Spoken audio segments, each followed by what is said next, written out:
萧峰向江氏弟子说明白自己来意，又担心江丰眠不肯应他的挑战，便告诉那弟子，若江丰眠过了一盏茶时间还不出来，他就用降龙18掌震他莲花坞。即使如此，过了一盏茶时间，江丰眠还是没有出现。于是萧峰一掌震塌了江家世剑堂，又用灵力朝江丰眠喊话，江丰眠才姗姗来迟。然而萧峰怎么也没有想到，江丰眠会有一个不惯夫姓嘴上又无德的夫人。这夫人不仅叫他小徒弟小杂种，还言及他小徒弟是江家家仆之子。萧峰彻底怒了，扬言让江丰眠和于子渊夫妻2个一起上。于子渊一听，甩出紫电，对着还在犹豫的江丰眠道：发什么愣？还不跟我一起把这姓萧的解决了？萧峰狂笑：解决我？那萧某倒要看看你们夫妻2人有什么本事。萧大王，你要小心，那嘴下无德的妇人使用的长鞭可是一品灵器。萧峰：不怕，我这用空间神木做的打狗棒也是一品灵器。也是。萧大王，系统在这里期待你用空间神木棒打双拳。魏婴紧张道：师父，你要小心那个坏女人手里发光的鞭子，那鞭子叫紫电，可以把人的魂魄抽出来。萧峰道：抽人魂魄，那师父今日就毁了他手里的紫电。于子渊吃道：想毁我紫电，那我今天就把你抽去见阎王。在紫电朝他袭来时，萧峰直接用空间神木做的打狗棒将来势凶猛的紫电缠住，另一只手使用擒龙功，隔空夺走江丰眠向他刺过来的长剑，直到变成废墟的世剑堂处。江丰眠做梦也没想到，他的佩剑会被萧峰隔空夺走。没办法，江丰眠只能抽走他一个观战弟子的佩剑与萧峰打斗。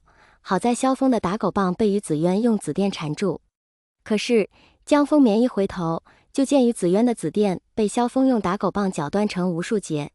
别说江丰眠不敢置信紫电断了，就连于子渊也一脸不信。怎么可能？于子渊道：我的紫电可是一品灵器。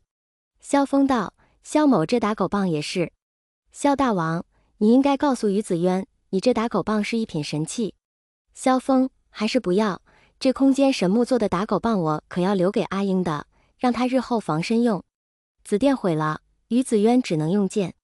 萧峰扬眉：阿英，师父就让你再次见识一下什么叫棒打双拳莫回头。魏婴道：好。蓝焕跟着赞道：不愧是棒打双拳。蓝湛虽然没有说话，浅眸却亮晶晶的。最终萧峰将江丰眠和于子渊打得比金光扇还要重，最起码2人得在床上躺10年。听到被他打残了于子渊对他各种叫嚣，萧峰直接隔空点了他的哑穴。看着恶狠狠瞪他的小男孩，萧峰问：你可是江丰眠的儿子？江澄道：你是坏人。萧峰道：我可没说自己是好人。江燕离哭着道：萧先生，既然是比武，您何必对我阿爹阿娘下如此重的手？萧峰道：那你就得问问你父母为何要为难针对侮辱萧某才5岁的徒弟了。江燕离，你们俩若是想替你父母报仇，可随时来夷陵找萧某，但你们若是针对我徒弟，萧某不介意让你们和你父母有一样下场。江丰眠，你最好祈祷我徒弟父母之死与你和你夫人无关，否则10年后的今天，就是我徒弟手刃你们夫妇2人之时。放下这句话，萧峰进了空间，落在江丰眠和于子渊以及江氏弟子还有江燕离、江澄2姐弟连同听到动静跑过来围观的云梦百姓眼里，就是萧峰凭空消失了。江丰眠和于子渊这时才彻底明白自己踢到铁板了，但为时已晚。想到萧峰最后撂下的那段话，江丰眠打了一个寒战。却说萧峰一进空间，3小只就围了上来。师父，魏婴凄凄爱爱，你最后和那对坏夫妻说的话是什么意思？阿英爹娘真的是他们夫妇俩害死的？萧峰道：师父只是怀疑，不过阿英可以在这10年之内查找证据，切记不可在追查害死你爹娘的真凶过程中迷失自我。了一声，魏婴低头：师父，阿英现在想哭。萧峰道：哭吧。呜呜呜，师父呜呜呜。魏婴扑倒萧峰怀里。早在蓝先生不肯当着阿英面和师父说阿英爹娘事时，呜呜呜，阿英就已猜到呜呜呜，可师父不愿阿英知道呜呜呜，阿英就假装不知道呜呜呜，因为阿英知道师傅这么做是为了阿英好。呜呜，抱着哭得稀里哗啦的魏婴，萧峰轻轻拍着他的肩膀：“阿英，乖孩子，等回夷陵，咱们就给你爹娘立个牌位。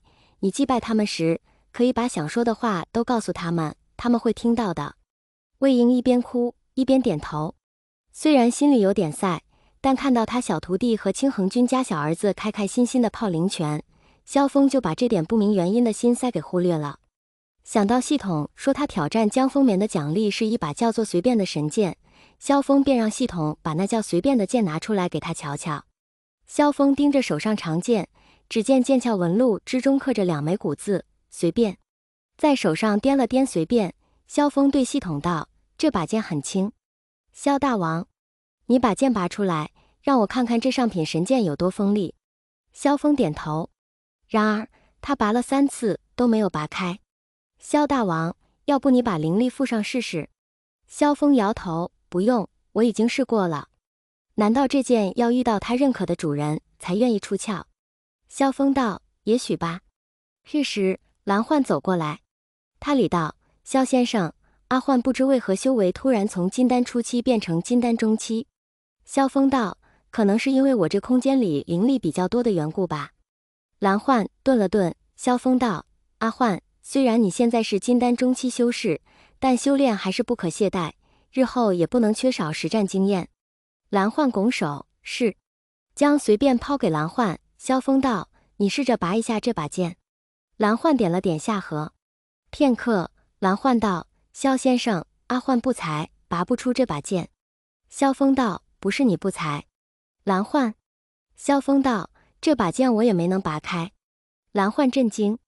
萧峰道：“你去把剑拿给在灵泉里抛的不亦乐乎的阿战和阿英试试。”蓝焕道：“好。”拿着剑来到灵泉边，蓝焕微微一笑，将剑递给2小只：“阿战、阿英，萧先生让你们俩试着拔一下这把剑。”魏婴接过剑：“战哥哥，你先试。”蓝战嗯了一声。须臾，他看着魏婴，拔不开。魏婴呆了呆：“啊！”蓝焕莞尔：“阿战、阿英，这剑萧先生和我都没能拔开。”低头打量着蓝战手中的剑，魏婴小爪子握住剑柄说道：“战哥哥和师傅还有蓝大哥既然都拔不开此剑，那阿英肯定也拔不开。”2个字还没来得及说出口，魏婴就把剑拔了出来。蓝焕见状，回头对萧峰道：“萧先生，阿英把那把剑拔出来了。”萧峰诧异：“啊！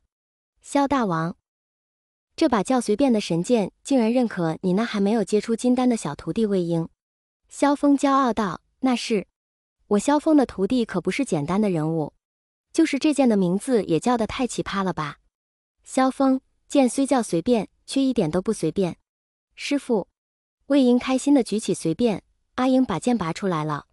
萧峰笑望着魏婴：“你能拔出它，说明他以认你为主。”魏婴瘪嘴：“可这剑的名字叫得好随意。”